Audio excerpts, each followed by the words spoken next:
back to the show. Today we have Nathan Beckord. He's the founder and CEO at Foundersuite. Nathan, welcome back to the show. Thanks for having me.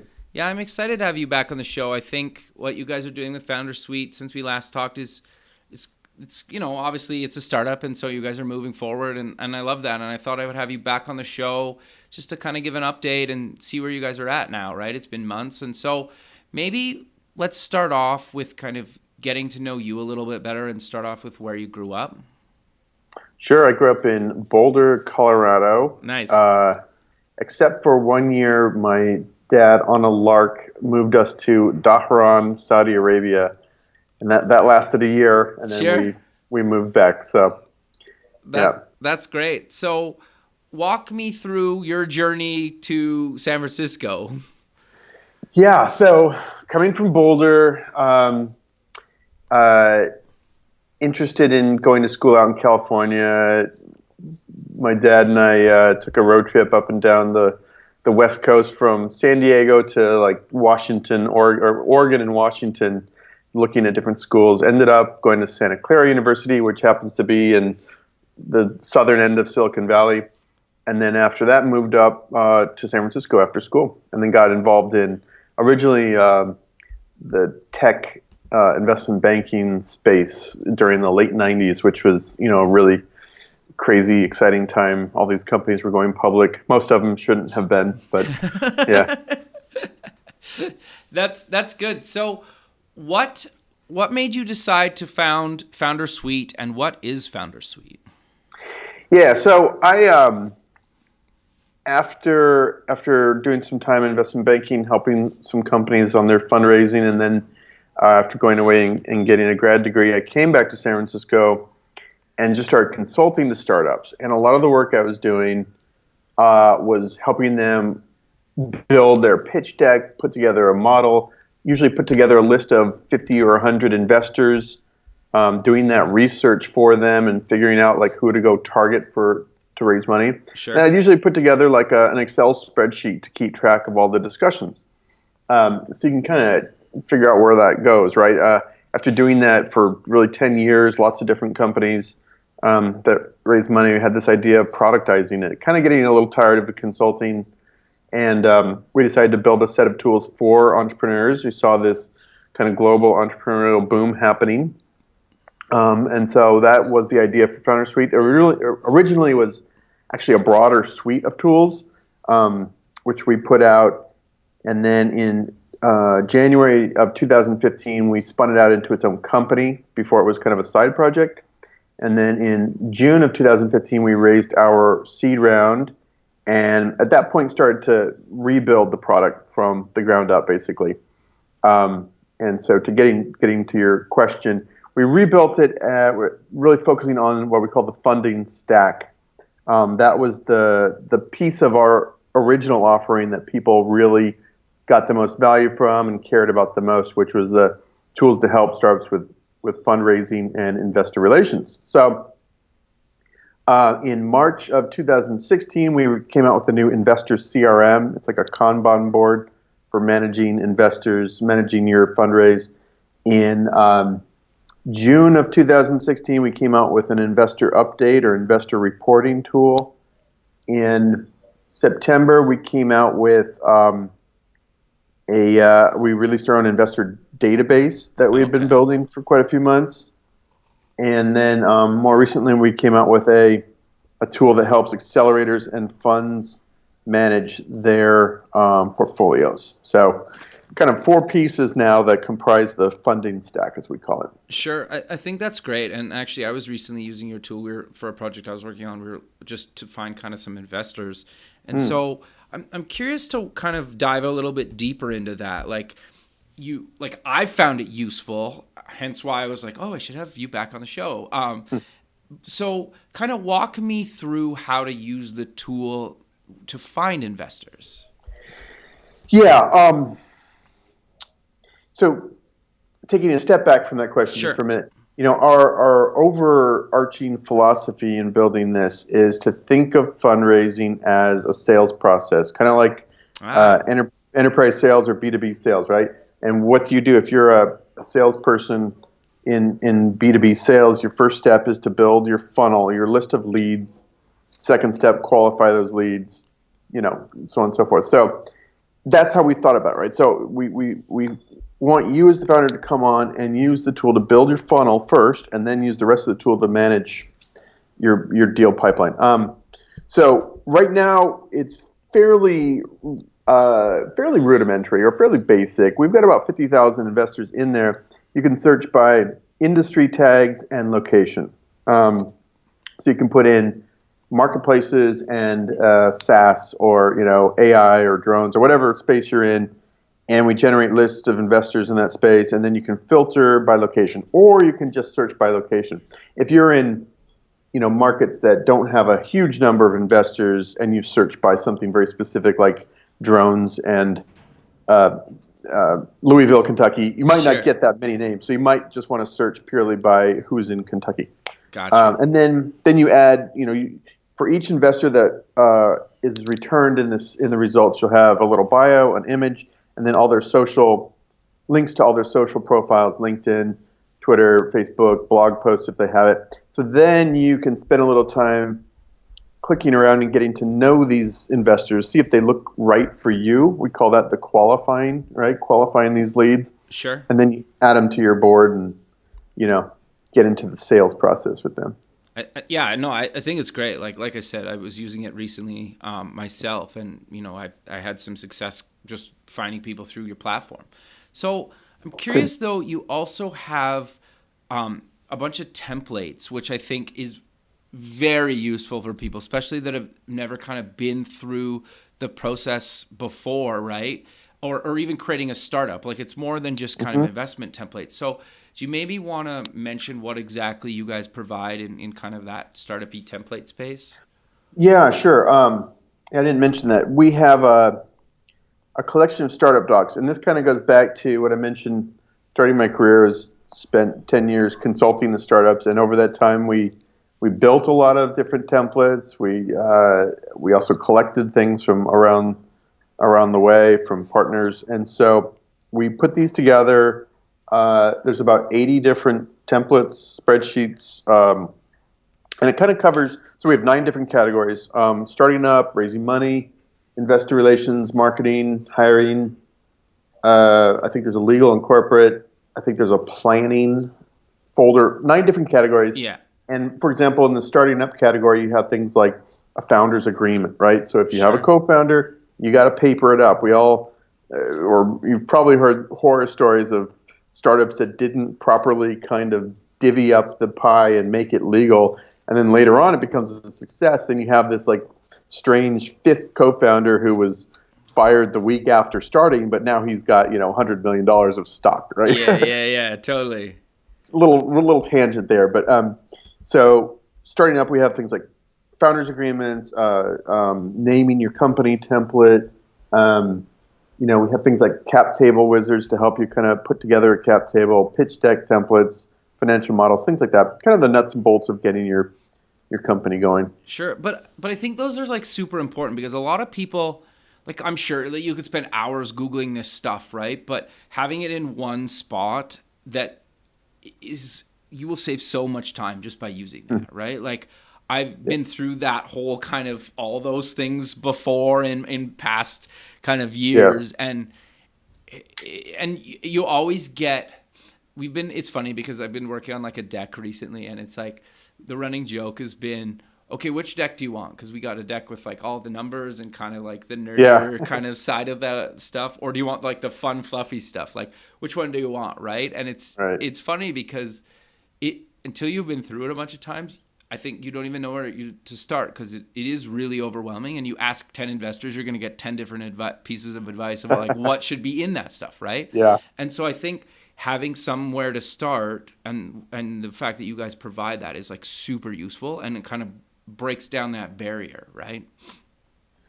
Totally. I mean, it's I think we're all aware of this trend. I mean, entrepreneurship is kind of booming all over the place, but it's not something you typically go and learn in college or go to you just kind of jump in and start doing it, right? You have an idea you want to build, and so there's Sure, there are accelerators. I mean, there are resources out there, but a lot of times it's learned on the fly. And so if we can give you a couple of the tools to help your learning curve, shorten your learning curve, I think that's useful. Actually, I should mention a little bit of a very short plug here. Sure. We're coming out with kind of continuing that theme. We're coming out with a new, it's about 22 pages, kind of a funding, like how to fundraise check. It's a set of checklists, and and I think kind of literally, I think people, I myself do well if something is literally a checklist. Do step 1, then step 2, then step 3. And so we've taken fundraising and we've put it into that format, like getting your pitch materials ready, do this, do this, do this. Getting ready for due diligence, there's all the things you need to do, like running a fundraise. So that's awesome. Yeah, it'll be coming out very soon, and it'll be on our blog. That's great. That's great. So you also have kind of well, I guess you have like an update side for investors from the founder side, but you also have an investor part that is new. What are you doing for investors on Foundersuite? Yeah, not that much. It's pretty limited right now. But if you are an investor or an accelerator, the accelerator might be a slightly better use case. If you're an accelerator and maybe you have 40 companies in your program and they're using Foundersuite, we now have, I call it the macro view or the God view or something. Oh, nice. That the accelerator, whoever runs the accelerator, can have all those 40 companies, their funding progress and their update reports all in one screen. So, okay, very cool. If you're a fund or an accelerator with a portfolio of companies using Foundersuite, it's super useful. On its own, you kind of actually need your companies to be using Foundersuite for it to add much value. But it's something that, especially accelerators and to a lesser degree funds, they have a hard time really knowing what's going on with all their companies, right? I mean, think of how many hundreds of companies are going. Yeah, so I'm trying to help that a little bit. But I think that's actually really useful, right? And I think as more and more, like you said, kind of people found companies, I think the management of that under certain things, like I was watching a video the other day on iTunes U about these two ladies doing a talk at Stanford, and they were saying like all the Y Combinator companies are basically set up in Maine, and maybe they not actually practice in Maine, but it's just like Maine startup law is just, well, I guess law for startups is just the simplest, and it's like really easy for investors. You might have your company actually in San Francisco, but like you're registered in Maine, and they just like basically not force them all, but they like you should really do this because it just makes everything so much easier when you get acquired and all this other stuff, right? And so I think having that or like tools like Foundersuite to do that, or something along those lines where you just say like this, we're investing in you. You need to use these things because it's easier for us to manage, I think make a lot of sense, right? And that's kind of why, again, I wanted to have you on the show, because I think for me, I've used your tools and they've worked for me, but I want to get, help you get the word out even more. Like you guys have been up for a number of years. I actually found out about you guys at the Startup Expo in February, where we actually met in person. Oh yeah, and right. So, and like I know a bunch of people that we're talking about. So like you guys are out there already, but I thought let's have you on the show again to kind of give an update about what you guys are doing, and I think it makes a lot of sense, right? So the one thing that we didn't cover yet is I'm curious, what's your pricing kind of monetization model? Yeah, we have a free version. It's free forever, doesn't expire. It's not a trial. It does not include all the startup documents, and it has some limitations on the fundraising side, on the investor CRM side. I think it lets you have 25 investors on the free version. Then you're prompted to upgrade. The upgrades are $49 for a silver plan, $69 for a gold plan, some annual plans too that offer a discount. So that's basically it. Two plans. Mm-hmm. Sure. No, I think that's really good. And you guys are quite active on your blog, and you guys give a lot of good advice for startups as well. Do you maybe want to kind of just mention quickly what kind of stuff you guys usually cover on the blog? We have a couple different categories. We have something called Startup of the Week, where we profile interesting users and customers, some pretty interesting companies out there. One of the fun parts of my job is I get to sit and watch our little analytics dashboard, and I see all these companies come on. Sure. And just lots of cool stuff. Just right before this call, I was chatting with a startup that's making actually it's not that exciting, but I think it's kind of cool, a garage door opener that you can use with your iPhone, right? That is cool. Yeah. And, we're going to probably profile those guys. We have up there a company in, it's one of the Scandinavian countries, Finland, I believe, that's making electric motorcycles. That's cool. Just a really interesting, diverse set of companies. So that's one category for the blog. We also have, like I said, we're coming out with this funding checklist, kind of the ultimate funding checklist. That'll be very useful, I think, for startups. We have a pitch deck guide on there that kind of guides you through all the different pitch archetypes and how to put together a good pitch. So there's a lot of how-to, and then some, profiles. And then we're starting to add some interviews with investors and angels on there. We do an event series called Startup Funding 2.0, which we record and then put them up on the video. Sure. No, that's great. And you're kind of in a prime location to do a lot of those interviews, right? Like maybe they don't live in San Francisco, but they're probably coming through your area at least a few times a year, right? Like most startups probably coming. So you're in a great location. Have you found that for what you're doing that it makes a lot of sense to be in San Francisco, or could you kind of be anywhere? It's a good question. It's a great question. I think it certainly helps to be here. I mean, we have team members elsewhere. We have folks in Poland, France, That's Norway. Great, yeah. But I think there's definitely just something to having like a headquarters here. We're in San Francisco right now, and there is a lot of activity goes on that we probably absorb stuff through osmosis, right? Sure. That we might miss if we were elsewhere. So I don't know if it's critical, but I think it helps. It helps, That's kind of what I figured. It seems like people always kind of give that answer, but I kind of like to get people's take on it, right? Because you always read online that like people are moving away from San Francisco because of like a handful of reasons or whatnot. But then you're kind of like, well, just because like one blog or a few bloggers get bitter and move along or cover a couple people that are doing it doesn't mean it's actually like a trend, right? So, but I think that's great. So we're kind of coming to the end of the show. Do you want to maybe close with just mentioning where people can get more information about you guys and maybe just give a quick, brief overview of, again, just what Foundersuite is? Yeah, so we're at Foundersuite.com, Foundersuite.com. And the blog is just blog.foundersuite.com. Check that out. We are making the funding stack primarily, which includes a searchable investor database, a CRM for managing a fundraise, and then update tools to keep your investors in the loop. And then in addition, we have this collection of startup docs, 80 plus docs, pretty useful stuff. And then we also have this thing called Founders Market, which is some deals on other products that we've curated.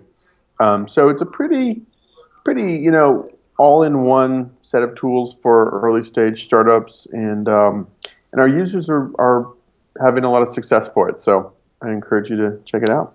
That's great. Well, Nathan, I really appreciate you taking the time of your day to be on the show again, and I look forward to keeping in touch with you. And who knows what's going to happen in 2017, but maybe we'll do this again sometime. Hey, I'd love it. Thanks for having me. Appreciate it. We'll talk soon. Okay, have a good weekend. Yeah, you too. Bye. Bye.